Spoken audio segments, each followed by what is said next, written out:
Bonjour et bienvenue. Aujourd'hui, on va parler d'un sujet absolument essentiel pour le monde associatif, la collecte de dons. Et si l'image qu'on a de la collecte, c'est encore les chèques, les longs formulaires papier, eh bien il est temps de faire une petite mise à jour parce que tout, absolument tout, a changé. Pour bien comprendre cette transformation, il faut voir d'où l'on vient. D'un côté, on avait des processus lents, compliqués, presque un parcours du combattant administratif pour chaque don. De l'autre, on a aujourd'hui l'ère du numérique, de la fluidité. On est vraiment passé de l'attente et du papier à l'instantané et à l'efficacité. Et tout ça, ça part d'un constat très simple. De nos jours, les donateurs sont habitués à des expériences en ligne qui sont faciles, rapides et sécurisées. C'est devenu la norme. Du coup, chaque clic inutile, chaque champ de formulaire de trop, c'est une porte de sortie potentielle et donc un don en moins. Pour les associations, il y a donc deux grands défis modernes. D'un côté, il faut rendre l'acte de donner aussi simple, aussi fluide que possible. Et de l'autre, il faut penser plus loin que la simple transaction. Il s'agit de construire une vraie relation, de créer un lien qui dure dans le temps. Alors concrètement, comment on s'y prend? Il y a plusieurs approches possibles. Il faut voir ça comme une sorte de boîte à outils stratégique.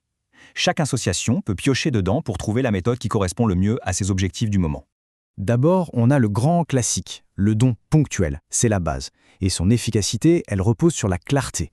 Ça marche du tonnerre quand l'objectif est précis, facile à comprendre, et si possible chiffré. Par exemple, aidez-nous à financer un nouveau minibus, ça parle à tout le monde. C'est bien plus percutant que soutenez notre développement général qui reste assez flou. Ensuite, le don récurrent. Ah, ça c'est le rêve pour beaucoup d'associations. Et pour cause, il apporte une stabilité, une prévisibilité financière qui change la donne. Ça permet de mieux prévoir, de sécuriser le budget et d'avoir une vision sur le long terme. C'est vraiment une clé pour construire un modèle durable.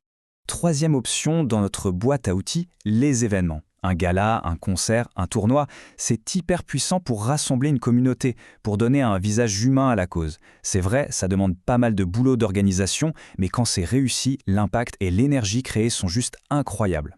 Et enfin, il y a les campagnes communautaires. L'idée ici est géniale. Et si les meilleurs ambassadeurs, c'était tout simplement les membres et les sympathisants de l'association? On leur donne des outils simples pour partager le message, et hop, la portée de la campagne explose. C'est le fameux effet boule de neige, mais à l'échelle du numérique. Bon, on a vu les outils. Mais un bon outil sans un bon plan, ça ne mène pas très loin. C'est là que beaucoup de campagnes échouent. Non pas parce que la cause n'est pas bonne, mais parce que le plan manque de clarté. Un cadre bien pensé, c'est la fondation sur laquelle tout le reste va reposer. Alors, avant de se lancer tête baissée, il y a une petite checklist à passer en revue. D'abord, l'objectif. On collecte pourquoi, exactement. Un projet précis ou le fonctionnement général. Ensuite, le montant. On vise combien? C'est crucial d'avoir un chiffre. Puis, le calendrier. On se donne combien de temps? Après, le public. À qui s'adresse-t-on vraiment? Et enfin, le message. Quelle histoire va-t-on raconter pour toucher spécifiquement ce public? Avoir des réponses claires à tout ça, ça change tout. Ok, le plan est prêt, c'est super. Maintenant, il faut faire quelque chose d'essentiel. Changer de perspective et se mettre dans la peau du donateur. Parce que son expérience, depuis le moment où il découvre la campagne jusqu'au clic final, est absolument déterminante. Alors c'est quoi une expérience donateur réussie? En fait, c'est assez simple. C'est un formulaire qui se remplit vite, sans prise de tête. Ce sont des informations claires à chaque étape. C'est un processus de paiement qui inspire confiance, qui rassure. C'est une confirmation qui arrive tout de suite, pas 3 jours plus tard. Et c'est un suivi professionnel après le don.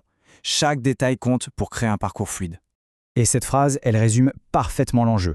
On peut avoir le donateur le plus motivé du monde. Si le parcours est semé d'embûches, il abandonnera. La motivation, c'est précieux, mais c'est aussi fragile. Il ne faut lui mettre aucun obstacle sur le chemin. Allez, on aborde un sujet qui peut sembler un peu technique, mais qui est en réalité profondément stratégique. La gestion des données. Il faut voir ça comme un véritable tournant. C'est le passage à la vitesse supérieure pour professionnaliser sa collecte et surtout la relation avec ses sympathisants. Ce tableau montre bien le avant-après. D'un côté, on a la gestion à l'ancienne, des fichiers Excel par-ci, des listes d'emails par-là. Résultat, c'est le chaos. On ne sait jamais vraiment qui a donné quoi, le suivi est manuel et donc souvent il n'est pas fait. De l'autre côté, avec un système centralisé, tout c'est clair. L'historique de chaque contact est complet, accessible en un clic, le suivi peut être automatisé, personnalisé, on passe du grand brouillard à la clarté totale. Et tout cela nous amène naturellement à la dernière partie, celle qui boucle la boucle. On a tendance à penser qu'une campagne se termine lorsque le don est encaissé. En réalité, c'est précisément à ce moment-là que le plus important commence. Alors, comment on fait pour cultiver cette relation? C'est simple, on communique. D'abord, on remercie, vite et de manière personnelle. Ensuite, on montre l'impact concret de la contribution. On donne des nouvelles du projet. On garde le contact, même entre deux campagnes. C'est tout ce travail qui transforme un donateur ponctuel en un soutien fidèle et engagé. Donc, si on devait résumer tout ça en une seule phrase, ce serait celle-ci. Le secret du succès, ce n'est pas de demander plus, mais de demander mieux. C'est la structure, la stratégie et la qualité de l'expérience qui sont les véritables moteurs de la générosité. Et on termine avec une question pour la route. Au fond, l'objectif d'une collecte de dons, est-ce simplement une transaction financière pour remplir les caisses, ou est-ce que c'est une occasion de construire quelque chose de bien plus grand? Une communauté de personnes engagées autour d'une cause commune? La réponse peut vraiment changer toute l'approche.